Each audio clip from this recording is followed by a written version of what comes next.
Coming this evening. My name's Erin Dunn. I'm the curator of modern contemporary art here at Telfair Museums. I wanted to thank you so much for joining us for this Art 912 Boxed and Breakout Artist Talk with Violetta Kaminska. As many of you know, Art 912 is an initiative dedicated to raising the visibility and promoting the vitality of artists living and working here. We're thrilled that to date we've featured over 22 exhibitions related to this initiative since we've officially launched in 2016. I want to thank the City of Savannah and the Georgia Council for the Arts for investment in Telfair Museums and this program. My sincerest appreciation goes to Hannah Israel, Associate Professor of Art and Gallery Director at Columbus State University, who served as the guest judge for this project, as well as my fellow Telfair colleagues who helped with so many different aspects of this project as well. And of course, I want to thank Violetta for her vision and for the upbeat energy and great energy you brought to this project. It's been a real joy to work with you. Tonight, we're celebrating Violetta and her work Retreating, which is the 8th iteration of this annual call to artists, Boxed and Breakout. It's one of the few public-facing platforms for artists to submit their work to be on view, and this is in the 6 windows along Barnard Street at the Jepson Center. So if you have not already seen the work after the talk, I'm going to invite everyone to go outside and we can be on the sidewalk and talk about the work with Violetta outside. So what you'll see out there are these 6 large-scale digital compositions of these beautiful merged Icelandic landscapes. And these vistas are explorations of moments in nature that remind us of the importance and power of the natural world. The photographs transform the view of the environment as it exists today by formulating new perspectives. And while they're overtly inspired by Kaminska's artist residencies in Iceland, which we'll talk about tonight, Retreating offers a universal contemplation on the beauty of nature and perhaps a subtle invitation to reflect on humankind's current role in the climate crisis. And now I'd like to introduce the artist. Violetta Kaminska is a Polish-born and Savannah-based interdisciplinary artist, designer, and professor at the Savannah College of Art and Design.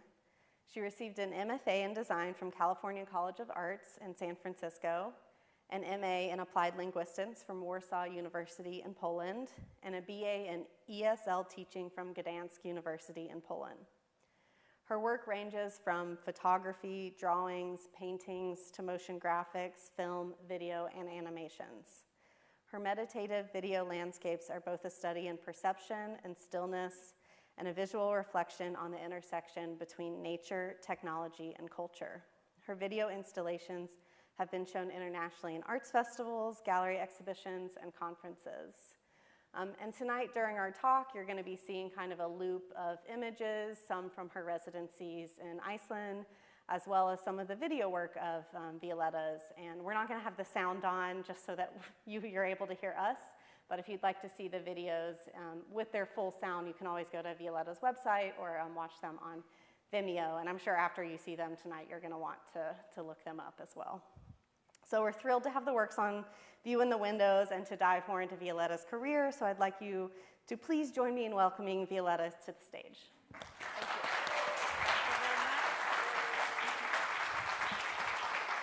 you.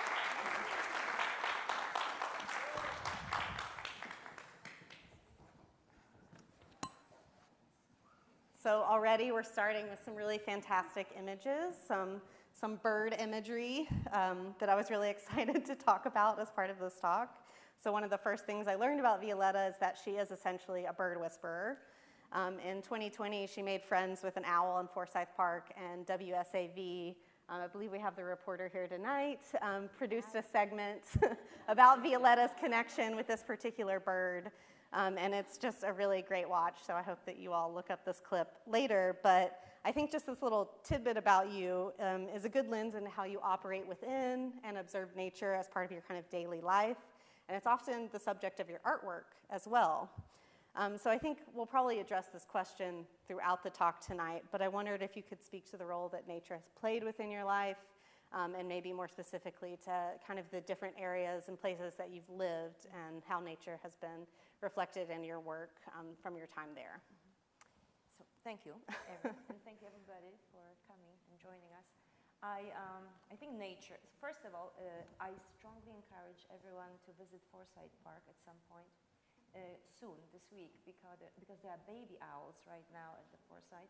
There are 2 of them, juvenile owls, and they're already growing. They know how to fly, but they are still hanging with their parents, so by the fountain. So go visit. But don't feed them, don't touch them. So nature, for me, is very important.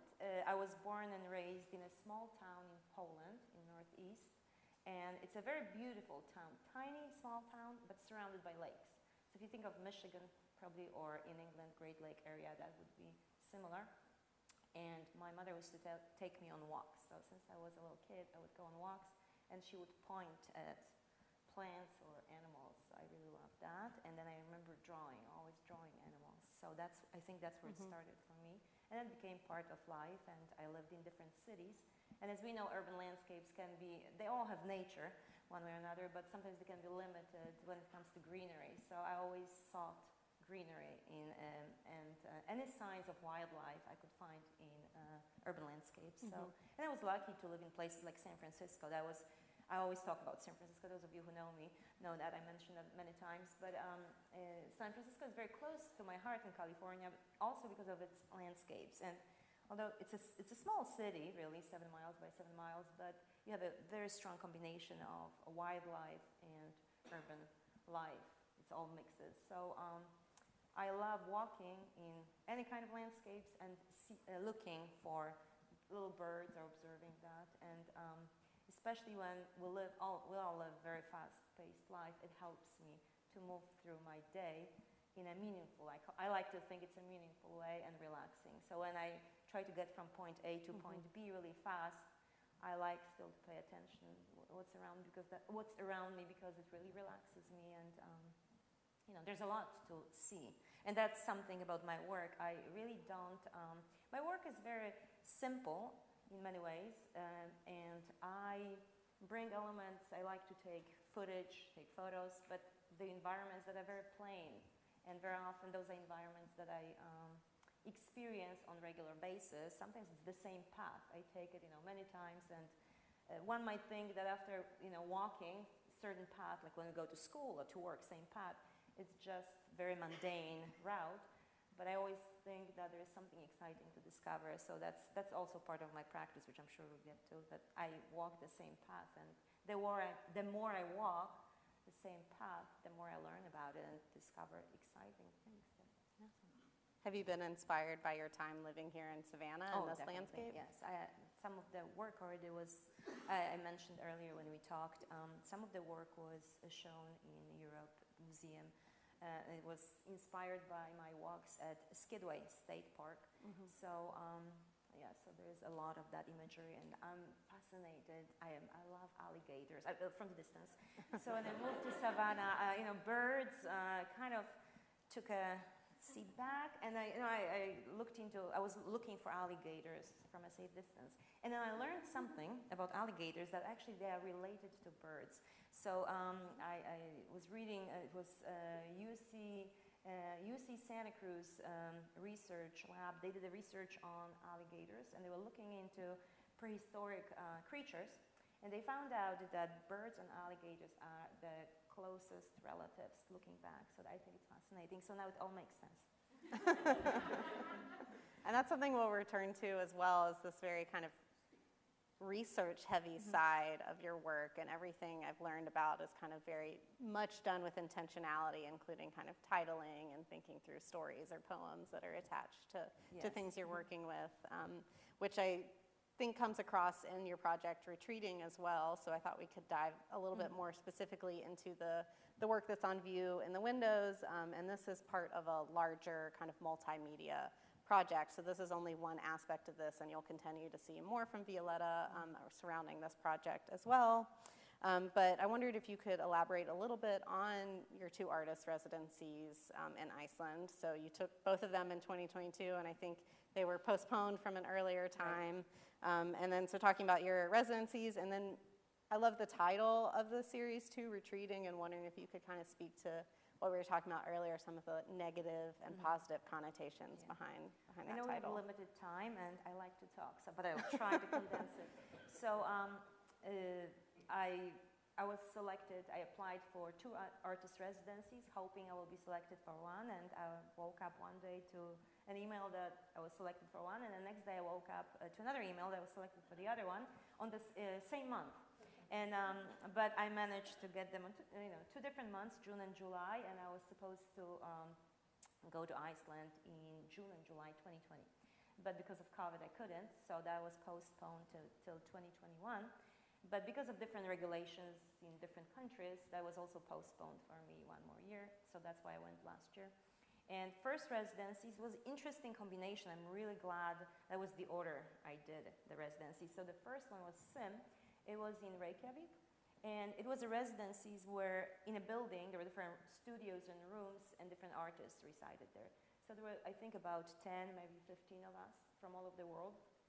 And it was an amazing experience, and it was a perfect way I could do residency, because the other residency, I was the only artist in residence. I had my studio, I had access to the gallery, and it was perfect because coming from Savannah, just kind of retreating, I didn't know about the title yet, retreating in my residency, I was connecting with artists, and that's what I was craving, and that's what residencies are great for, to connect with an international community of artists, and of course, local and community too.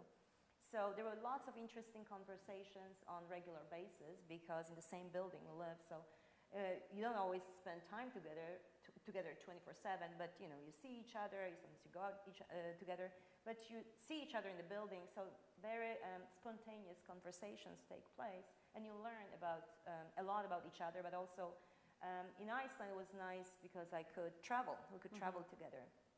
So we did that, and there was a lot going on. There was a lot of stimulation from seeing sites, from going to shows. Iceland is very artistic, community is thriving. So every day you had to be kind of selective because you didn't want to go. You didn't have energy at some point to go to 5 shows a day. But the second residency, like I said, with all overstimulation at some point, going into residency for a month when I was on my own, and yet still surrounded by community and really well taken care of. That was a perfect combination, because then even more work came to life. Yeah. So that was And can you speak about the inspiration ultimately for this particular project? Yeah. So what was interesting when I arrived in Iceland, of course I was very excited. So new sites, new people, and it never got dark in June and July, so I went without sleep probably for 2 weeks. So after 2 weeks, I felt I was a bit delusional. I wasn't sure what's reality, what's the dream I've never had. But I traveled for first week. I traveled a lot with fellow artists, and also first 10 days. That's I'm working. My book is coming out in December, and there's one chapter that I call "First 10 Days," because first 10 days. I felt like I was in an altered state, and I talked to other artists. I'm glad I had people to talk about it, because what happened, everybody had similar experience, they said, and we talked about it and wondered why, why we feel like everything stopped.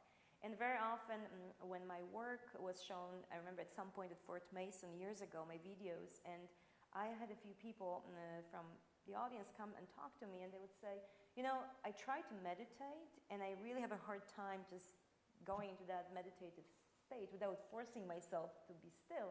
And I'm looking into work, and I just kind of feel that I don't have to think about being still. It's just I'm still. And that's how I felt in the first days in Iceland, without trying hard. It's just nothing mattered. That's how I'm describing it. I didn't think about the past, the future. There was nothing to think about. It wasn't a meaningless state of being. It was just living. I don't know if it's bliss. Maybe some people call it Zen. It was just being.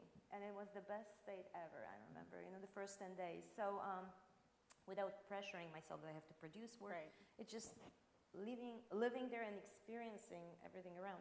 And the first day with artist talks, the second day I went with a few artists to see a site about 200 miles away from Reykjavik. We drove to see one of the glaciers. And the glacier that is in the last 10 days has retreated tremendously. And of course, there are more natural reasons, but the researchers in Iceland have done a lot of work on it and looked into it, and they think that big part, the reason behind the retreating of the glacier is the climate change.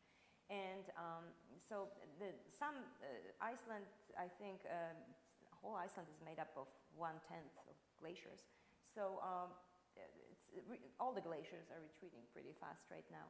And I remember standing in front of the glacier, and I can't really describe it. I think I don't have words for that, but I was really speechless, and it's hard to believe, I know.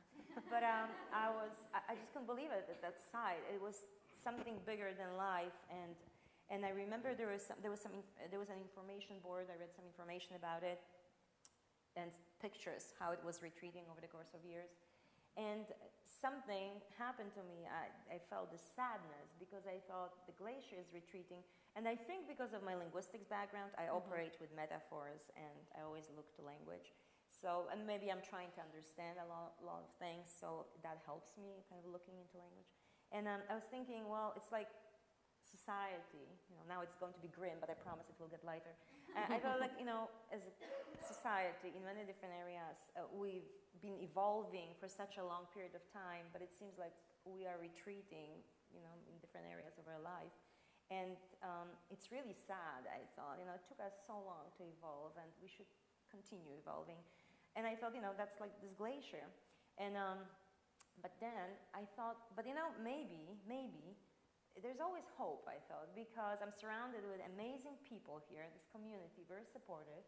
And not only that, I thought, and the next day also I went, so there was a lot I had to process, but the next day we went to see a volcanic site, and that was a volcano that erupted, so that was last year when we were there, but the volcano erupted, I think, March 19th, 2021, and it was erupting for 6 months. So when we went to the site, it's just darkness, it's lava, beautiful formations of lava, but it's very, very dark. And there's this beautiful flower growing that it looks like a bit bigger daisy, and it's very resilient. It grows everywhere. So it grows close to the glacier, it grows close to the, lava beds. And that flower was selected by the public in Iceland, a national flower in 2004 of Iceland. And so of course I was reading about the flower too. So the flower has some herbal qualities, can be used to cure inflammation, it can be used instead of tobacco and tea. And I thought even this flower is kind of growing on the side, and I just saw the day before, close to the glacier, very cold area, and then here lava, and I could see steam coming, from the area where the volcano erupted. And then I had another thought, and I thought, oh, now it's getting better. Now it's not so dark. Because I thought, as society, we go through those phases. So I think in a way it's natural, we kind of erupt, and then from those eruptions, sometimes new movements come to life, and the change happens, and maybe we need that sometimes. So I thought, oh, this is not all that bad. Okay, so this is good.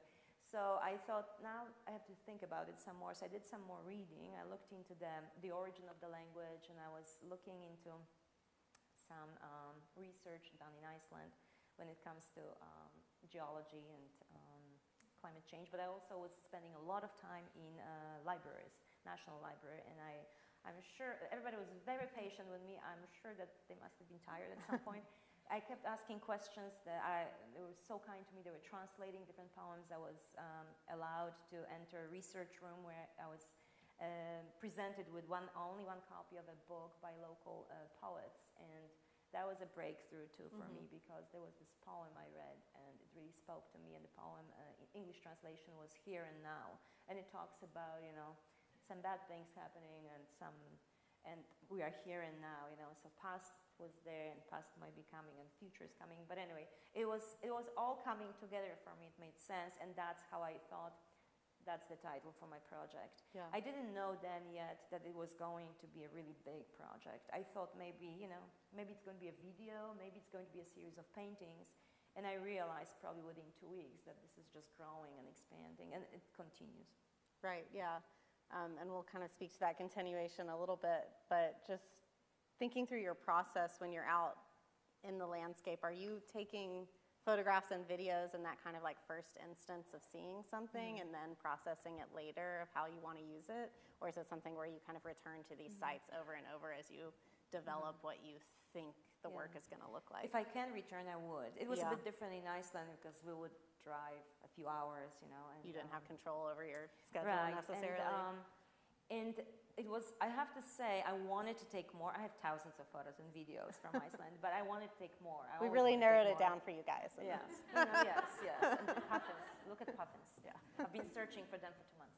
And so I really wanted to take more, but I was cold many times, and it was windy, and it was, you know, so sometimes I just had to tell myself, you know, you have to stop. So there were times, and also sometimes I did it on purpose. I thought, you know, you already have 150 photos of that angle of the glacier.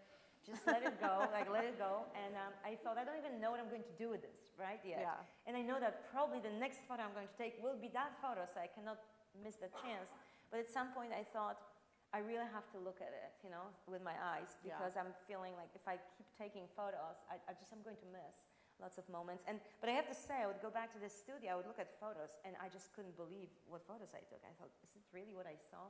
So it's fascinating, but I saw a lot of things with my eyes, and I heard glacier melting.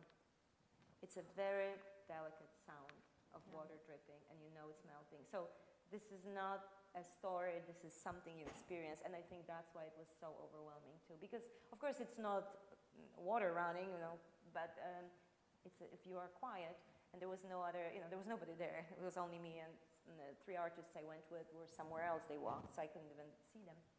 So it was me and the glacier and water, and you could hear, if you stood there quietly, small drops of water coming, and you know that it's retreating in front of your eyes. Yeah, so just kind of being there, observing, and I feel like that is what you wanted people to get out of your work in the windows there. I know we kind of talked about it when you submitted your proposal, the idea of just people taking the time and slowing down and stopping for a minute and thinking through these things. Yes, definitely. Because I think that's what usually happens to me when I find something that stops me. I want to recreate. And like you said, there's a lot of research, and sometimes there's a lot of dark outcome findings.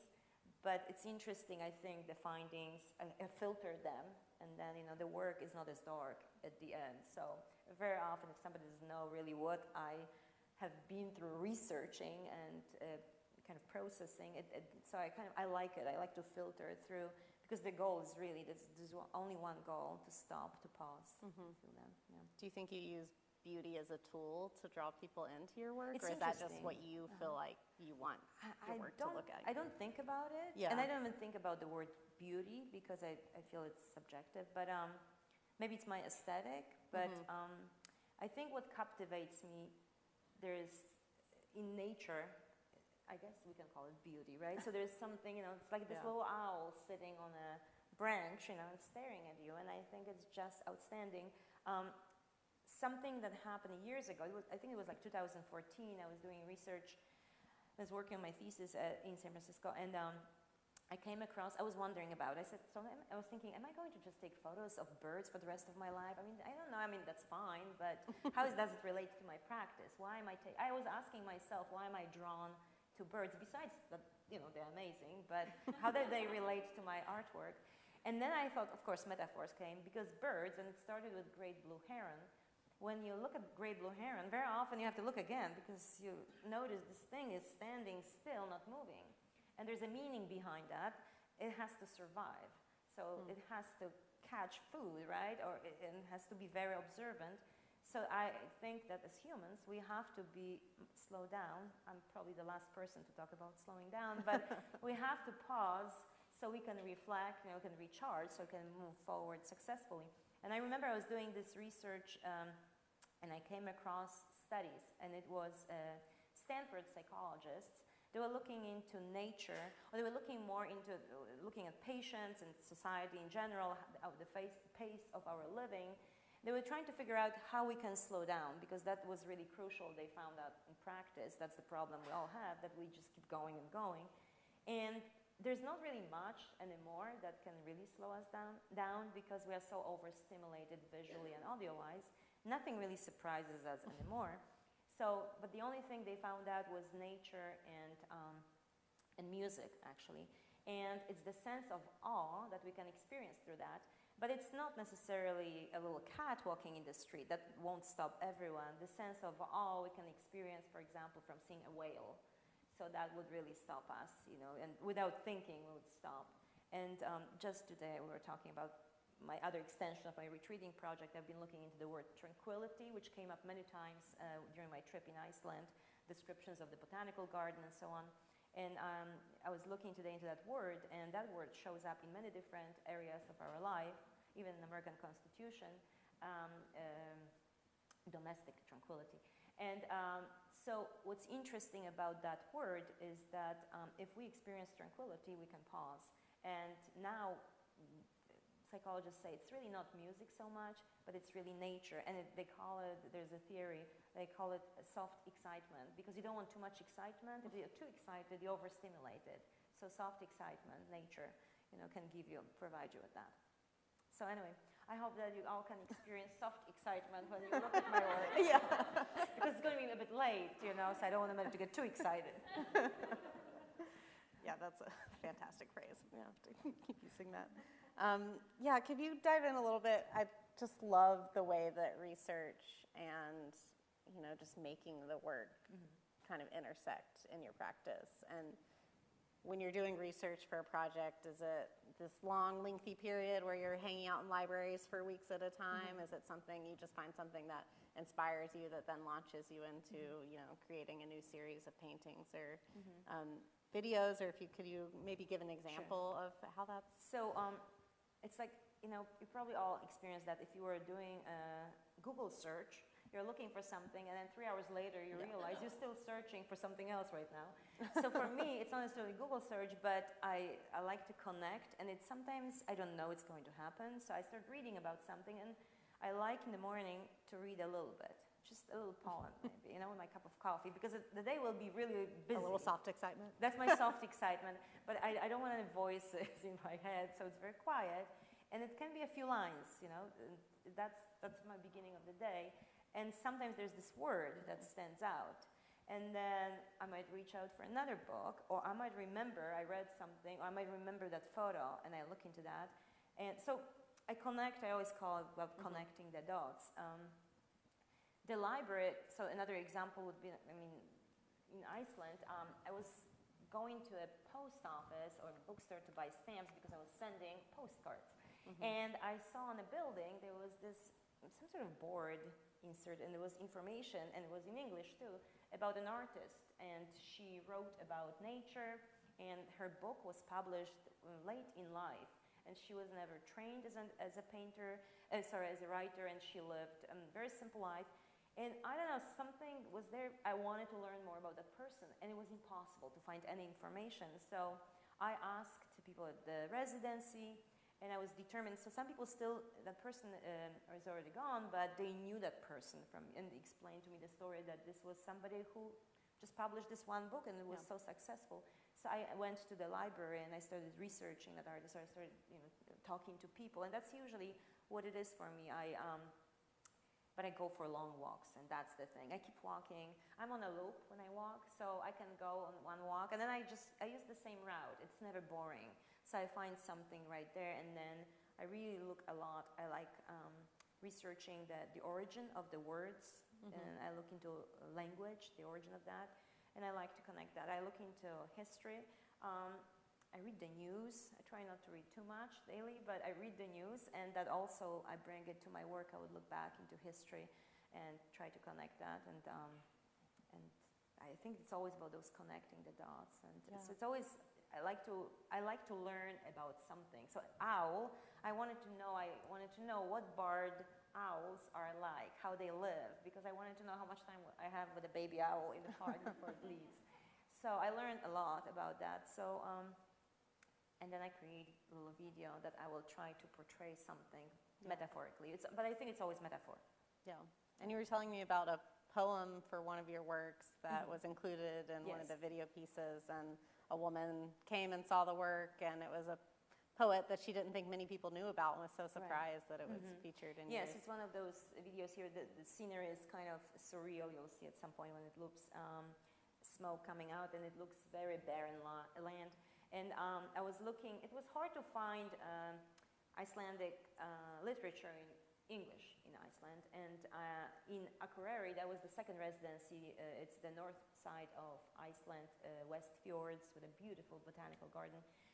Where I was staying downtown. My residency was based downtown, and there was an antique bookstore, and I would go there regularly, and I would look through books, hoping to find something there for me. And I did find a book, an old book that arrived from University of Chicago, I think, library, and it was a collection of short stories of Icelandic writers. It was all translated in English. So I read that, and some parts, there was a quote that stood out to me, and it spoke about homesickness. That was the title of the short story. And it spoke about how sometimes we don't know when the dream and reality kind of mix, and so kind of sometimes you add to the dream, it becomes your reality. And I thought that was really how I felt in Iceland. Yeah. And I incorporated that excerpt in my video in the beginning, and I gave it the title, Homesickness.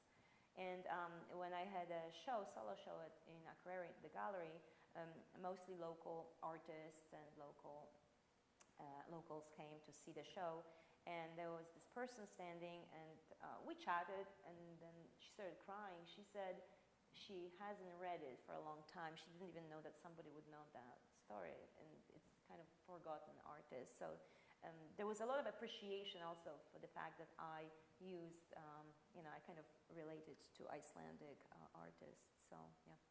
And I love that it came to you via the in Chicago. Yes, Chicago. Yeah, ended up in Iceland there. So you're one of those artists who's very difficult to categorize, which is always hard for us as curators. We want to put you in a box, but you kind of are successful in all mediums that you're working in. You are working in animations, videos, photography, and painting. And I kind of wondered if you could speak to these various mediums that you're working in and how they kind of feed into one another. It's interesting, when I was in San Francisco, I was, maybe because of the technology, being in that community, I really worked a lot with video. That was my main medium. But I started years ago with paintings. That's what I did when I moved to California. But I stopped for a long time, and I couldn't do it. And when I moved to Savannah, I had a strong need to paint, and I was really excited about that. I didn't know where to start yet, but I really needed to do it. And when COVID happened, that was a perfect opportunity. Like I always joke, everybody was either baking bread or sewing, and I just started painting. So that was great. And what I'm really excited about this summer, because I have all those ideas, and it feels like those ideas are becoming more and more alive. Actually, after a year of being in Iceland, a year after I came back from Iceland. So I want to incorporate that, and I really like the idea of moving between, technology, motion, and painting. So I like that, and I know some students are here. I like to stress the importance of analog and digital kind of work and moving in between. So I love doing that, and I really sometimes it just comes naturally. So I don't really plan it very well. But I do have to say, in Savannah, it's the paintings that took over, and I've been really excited about it. But I like to, even with the work right now on display here, I'm really interested in moving into the space, and my plan is to, I don't want to talk too much about it yet, because it's idea, but building environment, but also motion. So that's what I would like to do, so yeah. Yeah.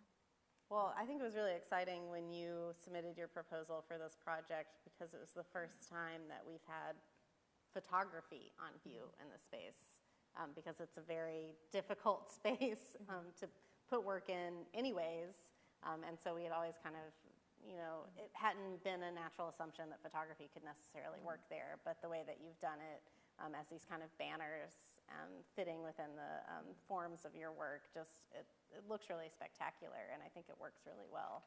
And I like that you just have this flexibility between how you're kind of working with your mediums. It's interesting because one of those collages I created in Iceland, and I was working on videos at that time, and I was working on one of the videos I think that just ended, and I don't know what happened. I was looking at one of the photos, and then I went for a walk in Reykjavik, and there are a lot of filters on windows, so the light would, people can still see outside, but you can't really see from the outside inside.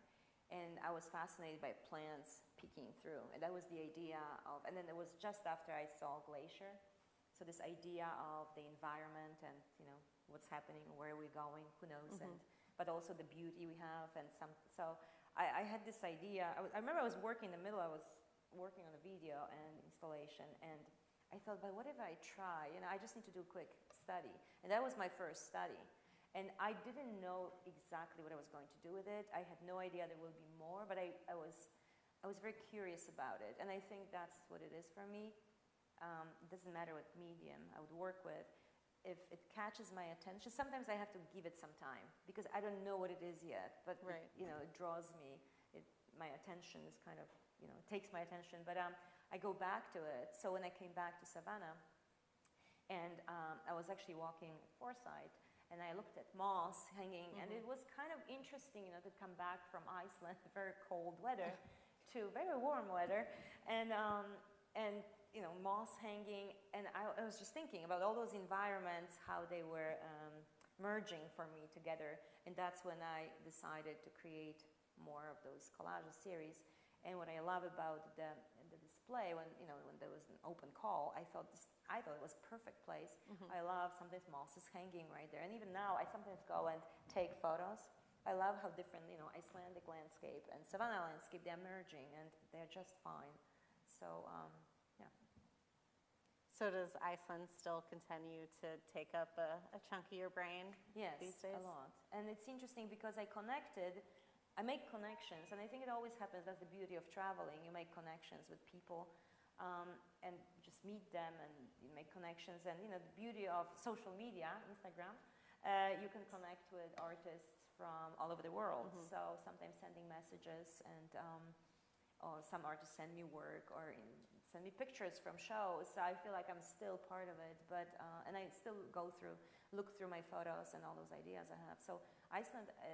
I had a strong connection to Iceland, so I feel for some reason I'm really, really connected. So I remember somebody told me, one of the artists told me when I was there, they said, it really feels that it's just the 10 days, it's so quiet. And somebody said, this is an island, so we are really on this island, and maybe that's what it is, you're really focused here. There's nowhere else here, so maybe that's what it was. But there's something spectacular, I think. And when I had the show, the same person who loved the poem, the short story, the excerpt I included, I had the same conversation with her. So I was talking to everybody about how I felt the 10 days. Yeah. And then she said, this is not just how you feel. She said each time I travel, and she travels to Norway, she said a lot, she gets back on a plane and she feels the same way. It's a strong connection, and she said, I think we are so connected to nature in Iceland, and we have to because of the weather conditions also, so you have to be kind of aware of the environment and nature. So that was an interesting theory, I thought. Yeah. Are you looking to go back at any point? Eventually, yes. I think I would love to go. Yeah. But I feel like I have so much to process. You're still and work processing with. Yes, your last and then trip. there are some projects I started about Savannah, so I'd like to work on that too. Well, we'd like to keep you here for a little bit. Thank So, you. What's next for Retreating? Is there more to this project? Yes. So I'm working on Tranquility. That's another project. I think in June I will be able to reveal some images. There's the book. I did a Kickstarter, so the book is going to be published in December. It's coming out. And I'm working on a few videos. That's also part of the Retreating. Sometimes I give them different titles, but I say Retreating series because even I get lost if I have to explain which I'm talking about. It's hard to say, this Retreating number 55. So, I just give them names. So the one I'm working on is Tranquility.